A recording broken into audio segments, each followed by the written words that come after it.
Alright, elephant in the room. Yes, in the last review, I said that the bit with the chocolate coin was not followed up on. That was a mistake on my part. I was watching and taking notes at the same time, and I missed the admittedly brief shot where they showed what happened with the coin.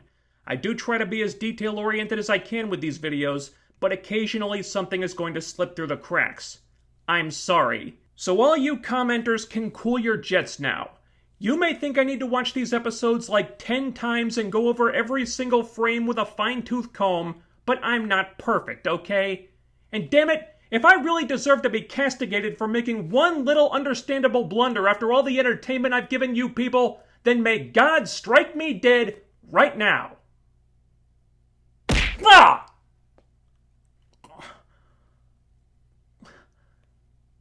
What the fuck?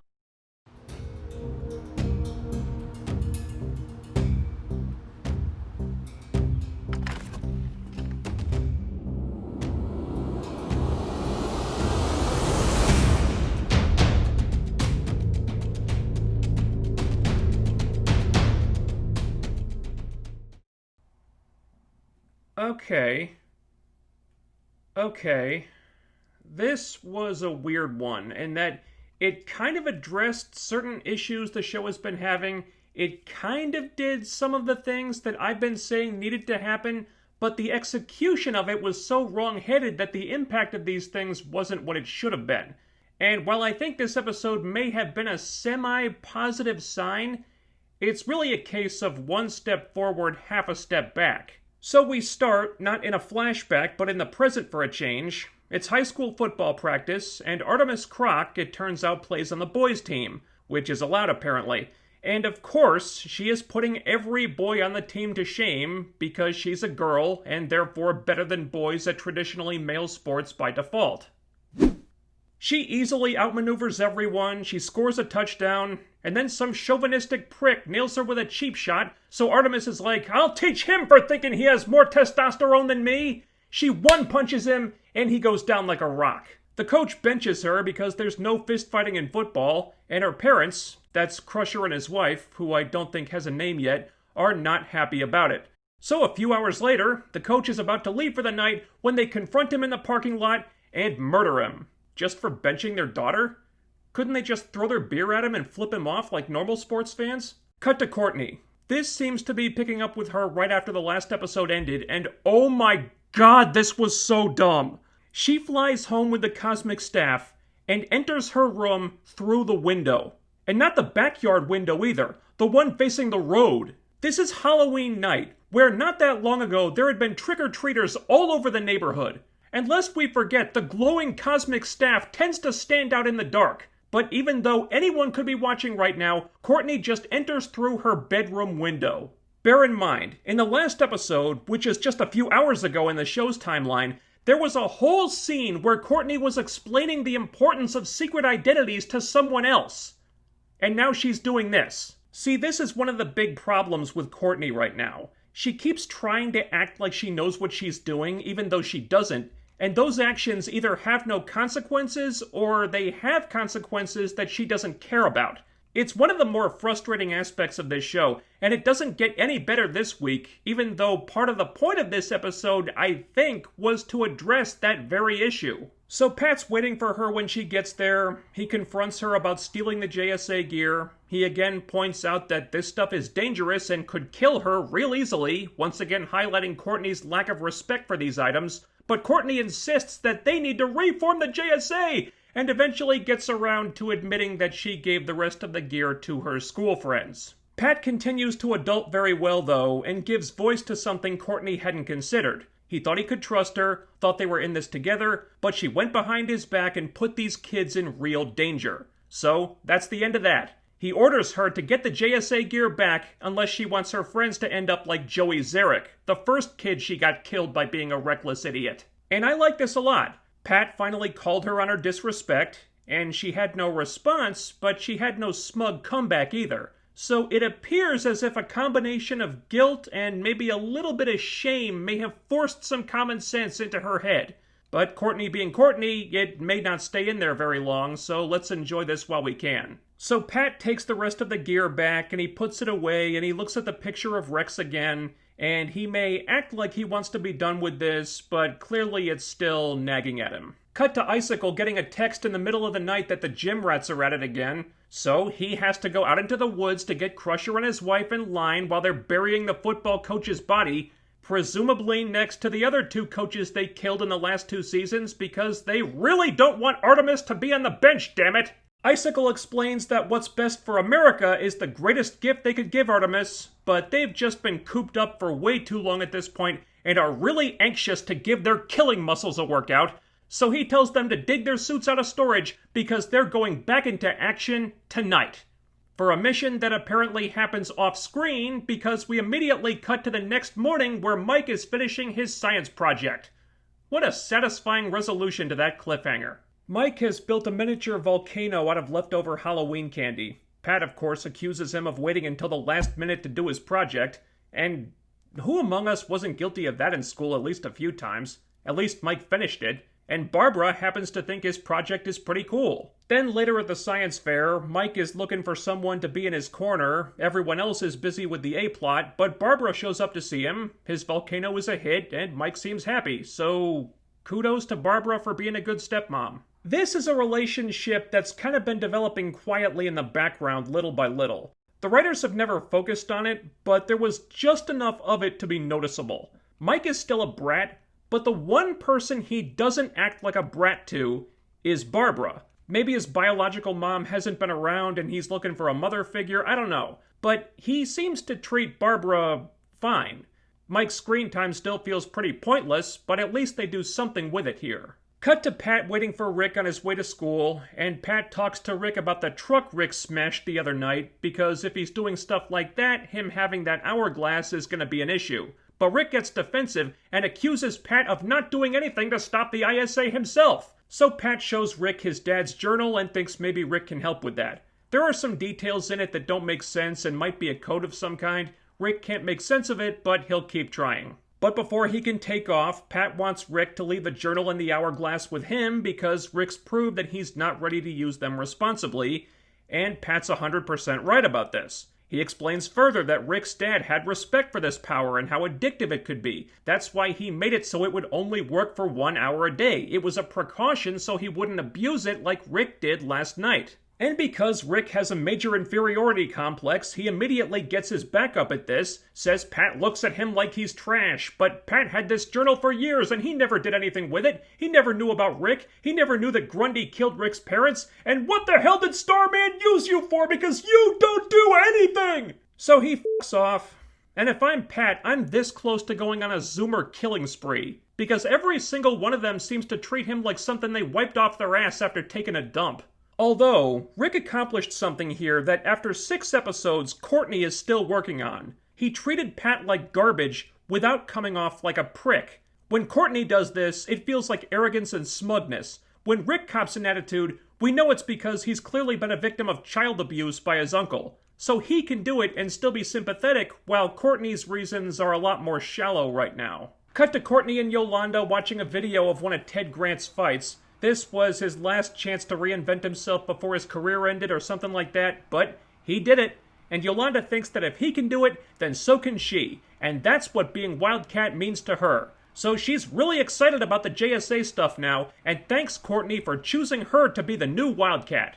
I'd hold off on the thanks until she gets Yolanda a mask that looks a little less stupid, but that's just me. Yolanda gaining such an appreciation for the Wildcat thing just seems to come out of nowhere. It feels like there are some missing scenes that built to this. I know scenes get cut sometimes when it airs on the CW to get it to broadcast length. Maybe the DC Universe version had some of those, but another streaming service isn't in the budget right now, so the CW version is all I've got. Anyway, Courtney can't bring herself to tell her just yet, so she tries Beth, who is even worse at this secret identity thing than we thought.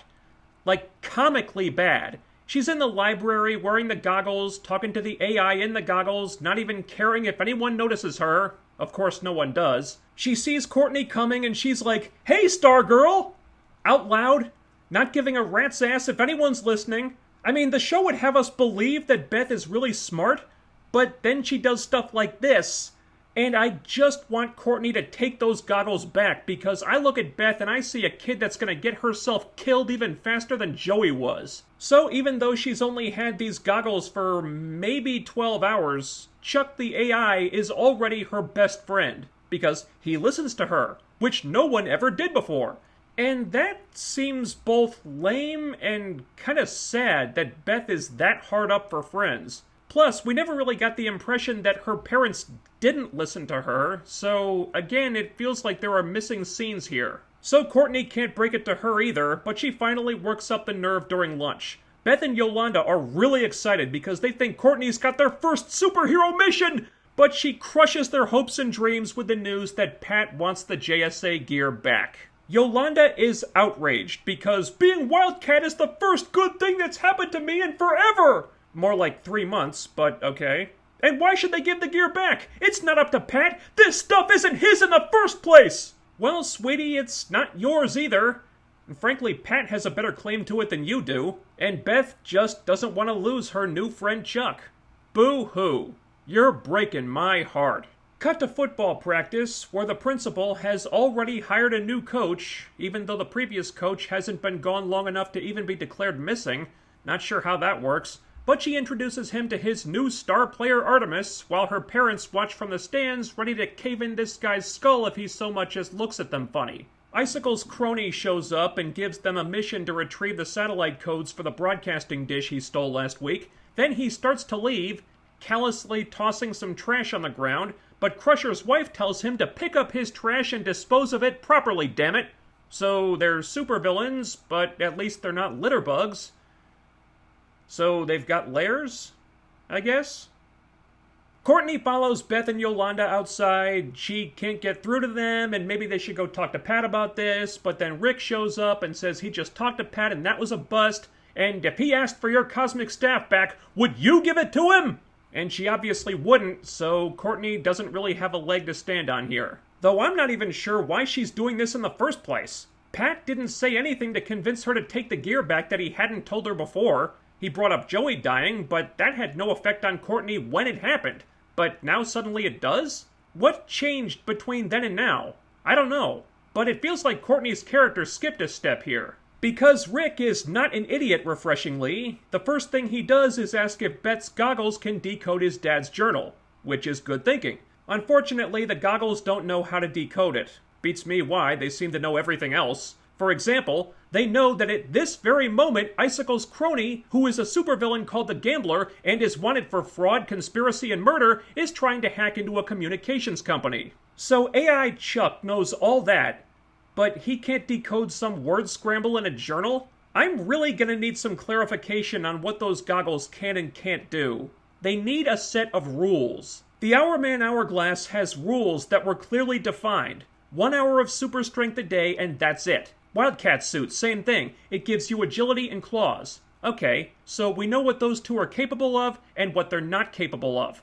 But the goggles do whatever the plot needs them to do. So they're not superhero gear, they're just a plot device. So the others want to go after the Gambler. Courtney wants to go talk to Pat about this, but they think he'd just tell them no and take their stuff. So Courtney finally agrees to go with them, but they need to protect their identities. Strange that she cares about this now, but not when she was flying home through her own window, but okay. Beth is especially excited about this because this means she gets a costume.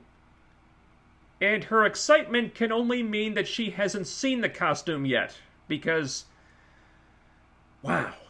The others behaving this way is believable for the most part. Most teenagers are idiots. I sure as hell was when I was in high school. And we understand their motivations well enough that I can accept them wanting to do this. But Courtney suddenly wanting to talk to Pat and play it safe before they run off to fight supervillains really doesn't track. If she was going to become more cautious, it should have been after Joey died. But it's been 2 episodes in between then and now, during which time Courtney was totally unaffected by Joey's death and kept acting reckless and impulsive like she was before he died. And it's only now that the fact that this is dangerous is really sinking in?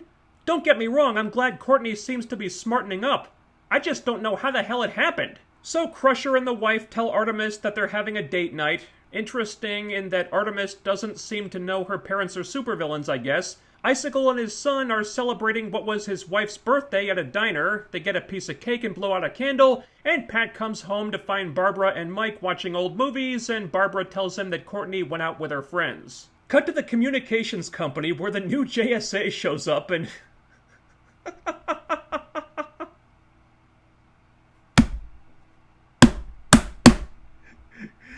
Oh my god, these costumes!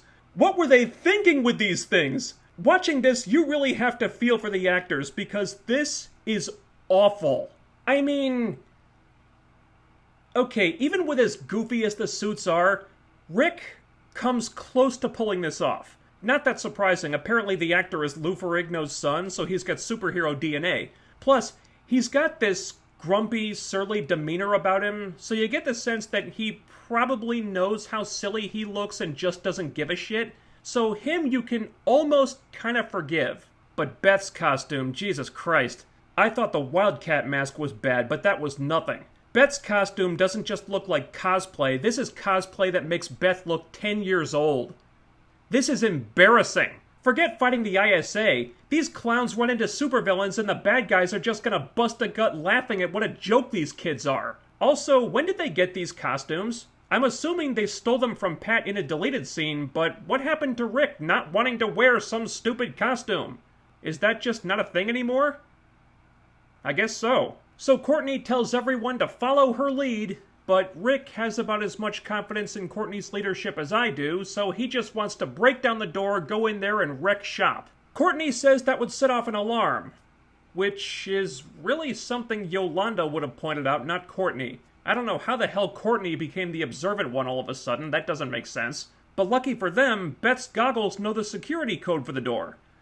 Because the plot needs them to. So they go inside, they find a dead security guard, and suddenly they're confronted by Sportsmaster and Tigress. The Sportsmaster costume is passable, the Tigress suit, not so much. I mean, for crying out loud, the mask doesn't even cover her whole face. This was a bad week for the ladies' costume department. Courtney actually turns her back to the supervillains so she can have a conversation with her team, and the bad guys are so unimpressed, they just let her do it. She tells everyone to stay together and lead the villains outside, but Rick's like, F that noise. He attacks, and big fight ensues. I have mixed feelings about this sequence. From a technical standpoint, the fight is not half bad. It's performed well, the stunts are impressive at times. Action-wise, I was pretty pleased with it. Where it fails is with the storytelling. It starts out well, and by that I mean it starts with the kids getting their asses kicked, as they damn well should. They have no idea what they're doing, and they're facing professional killers, so Sportsmaster and Tigress just make them look like idiots. Then the bad guys split up, go in separate directions, so Rick and Yolanda split up to go after them, while Courtney yells at everyone to listen to her, and Beth is just standing there looking terrified. So Rick and Sportsmaster fight in the parking lot. Sportsmaster hits Rick with baseballs, which hurt Rick for some reason, even though he's super strong.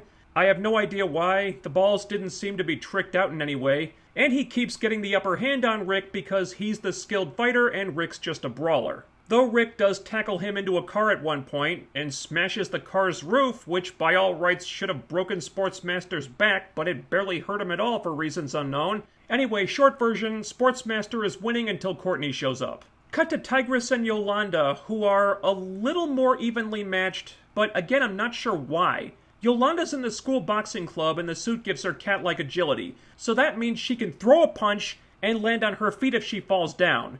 It doesn't mean that she's gonna know what to do when a murderous supervillain comes at her. So even though she only comes close to holding her own against Tigress at times, it still feels like Yolanda does too well in this fight. Still, Tigress does get the upper hand, and Yolanda's about to go the way of Ted Grant when Beth comes in and she's like, "What do I do, Chuck?" And the goggles are like, "Yo, fire extinguisher." So she sprays Tigress with the fire extinguisher, and she and Yolanda run like hell. Back in the parking lot, Courtney and Sportsmaster are pretty much at a stalemate, which makes no sense. It's not a case of the staff doing the fighting for her this time. It does a little bit of that when Tigress shows up, but right now it's all Courtney. When did she learn how to fight like this? Sportsmaster should be mopping the floor with her, but they're basically even. Eventually, Tigress joins the fight and they double-team Courtney, so now the bad guys are winning. Then the gambler gets on the comms and tells them that he has the satellite codes, so the gambler wasn't even there, he was doing all the hacking from home. So, if he's the one who got the codes, and he didn't have to be on site to do it, why did Sportsmaster and Tigress need to be there? Because the episode needed an action scene, I guess, but come on, man, you couldn't come up with some kind of explanation here? It wouldn't have been hard. How about this? The codes were stored in some kind of private server on a closed circuit, so the bad guys had to break in and flip a switch or something to give the gambler access.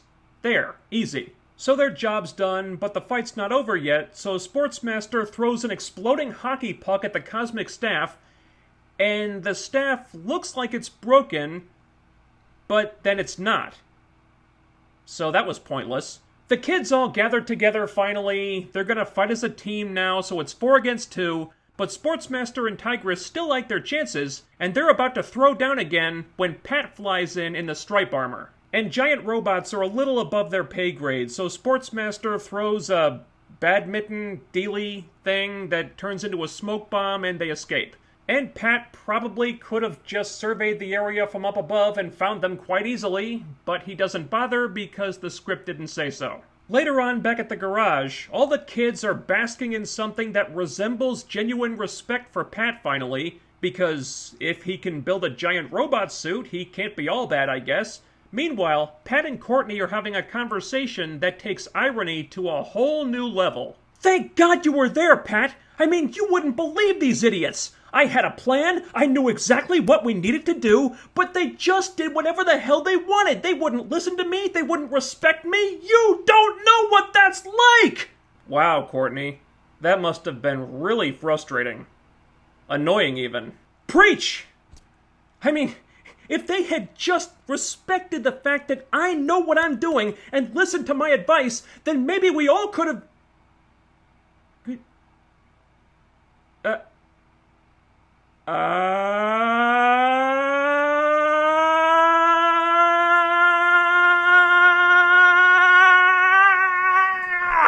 So now that the shoe's on the other foot, Courtney finally seems to understand that her not respecting Pat, not listening to Pat, and trying to do everything her own way regardless of what Pat says has not been helpful. They finally find some common ground. And then Pat says they all need training because he has decided that they all get to keep the suits. Even though they defied him, lied to him, stole from him, put themselves in danger like idiots, and have done nothing whatsoever to earn his trust, he's just changed his mind about the whole thing because that's what's in the script. Why did Pat suddenly come around on this? I don't fucking know. He just does because the episode's about to wrap up and this is easier than him trying to take the suits back by force, I guess. So about this whole climax. Pretty big fight. The performances were good. Sportsmaster and Tigress came off surprisingly well, even though Tigress's costume was kinda terrible. But the writing, the execution, is what held it back. This really wasn't the massive, humbling experience that it needed to be. It starts promisingly enough, with the kids getting embarrassed, but then it was like the writers didn't want them to look bad. So even though they were losing more often than not, they were still putting up a way better fight than they realistically could have or should have. That's why this business of the JSA suits and weapons empowering them to do all these things bugs me. Because it's not them, it's the suits. The suits immediately put them in the same class as professional supervillains, or at least close to it, so they don't need skills of their own. They don't need to work to obtain these skills, so the whole thing just feels way too easy. I mean, look at Beth, for crying out loud. She does nothing. She's a vehicle for the goggles and that's it. She sees Tigress about to kill Yolanda, and the goggles actually have to tell her to stop Tigress from killing Yolanda because she couldn't figure that out. Hell, think about this for a minute. If they could just attach the goggles to some kind of robot drone that the AI could control, they'd be way more useful than Beth is right now. But at least with Beth, her behavior made sense given her lack of skills and experience. I don't know how Rick and Yolanda lasted as long as they did in this fight, to say nothing of Courtney basically fighting Sportsmaster to a stalemate, And she wasn't even shooting energy beams at him like she did with Brainwave either. It was a hand-to-hand fight with weapons. And it wasn't the staff fighting for her in this case. It was almost all Courtney. And she was keeping up with him. How is she able to fight this well? Also, as much as Courtney having a newfound respect for Pat is nice, it doesn't make complete sense. Now, if the kids had been completely trounced in this fight and Pat had showed up at the last minute to save them, then it would have made sense. But that's not really what happened. Yeah, the kids were on the wrong end of this fight for most of it, but you can't officially call it a loss for them. If anything, it was a draw. And by the end, things were actually starting to turn around for them a little bit. They had the numbers advantage, they were about to start working together. If they had any chance of winning the fight, this was it. And I'm not 100% convinced that they wouldn't have won, and then Pat showed up to tip the scales that much more. So yes, technically Pat ended the fight, but he didn't exactly save them. And that's why this is messed up. That's why Courtney being so relieved that he was there doesn't track like it should. It's like the writers wanted Courtney to gain this respect for Pat, but they didn't want her to ever be in so much trouble that she's dead meat for sure if he doesn't show up. So the respect is good, but the way she gained it is kinda screwy. And there's still the issue of the show always siding with Courtney even when she's wrong. Because even if we are counting this as a failure for Courtney, she didn't fail because she screwed up. She didn't fail because she gave her friends the super suits and put these crazy ideas in their heads so they rushed into a fight totally unprepared. She failed because they didn't listen to her. She was still the best fighter out of all of them. She fought Sportsmaster to a stalemate until she got double-teamed, so she still comes out of this looking good when she was the one who needed to be humbled. And like I said before, on paper, I think that's what the point of this was supposed to be, but in execution it somehow turned into a humbling experience for everyone else, and then Courtney gets what she wants anyway. So yes, this does put Courtney's character in a better place. I like the end result. I just think the way they got there was f***ed up. Cut back to the ISA conference room. The bad guys have everything they need now for Project New America. Everything except Brainwave. Without Brainwave, it doesn't work. And I assume this will lead to them using Henry as a stand-in for his dad, but we're not there yet. In the meantime, Icicle wants to find out who this new JSA is, and that's where it ends. This was a frustrating episode in a lot of ways, but I think it pointed the show in the right direction. Sportsmaster and Tigress were pretty cool, despite Tigress's costume, and Courtney learned that she needs to respect Pat more, which, despite how she made this revelation being messed up, is still a good thing. So I think the writers' hearts were in the right place with this one, but their seeming inability to write Courtney in an unbiased way is still coloring how a lot of this stuff comes across. And for the love of God, they have to work on the costumes. Beth looks ridiculous. The Wildcat mask is still awful. Rick's suit isn't perfect by any stretch, but at least the actor has the stature of a superhero, so he kind of gets away with it. The Beth actress, God bless her, but this kid does not look like a superhero. And it shows. I don't want to be mean to her, but I think the casting department really screwed up on that one. The villains continue to be very good, even if the gambler actor is hamming it up a lot. But if your villains are coming off so much cooler than your heroes do, that's something you need to work on. That and the costumes. And Courtney. That was Stargirl episode 6, and the show still has a lot of issues, but I think we can call this an improvement. If you like this review, I've covered every episode so far, so check out the playlist. While you're at it, tell me what you thought of the episode in the comments. Ding that bell icon and follow me on Twitter using the link in the description so you'll always be notified about new videos. Like, share, subscribe. Make sure you're still subscribed, because YouTube may have unsubscribed you since the last time you were here. And I'll be back with more very soon. Until then, stay safe, stay healthy, and I'll see you next time.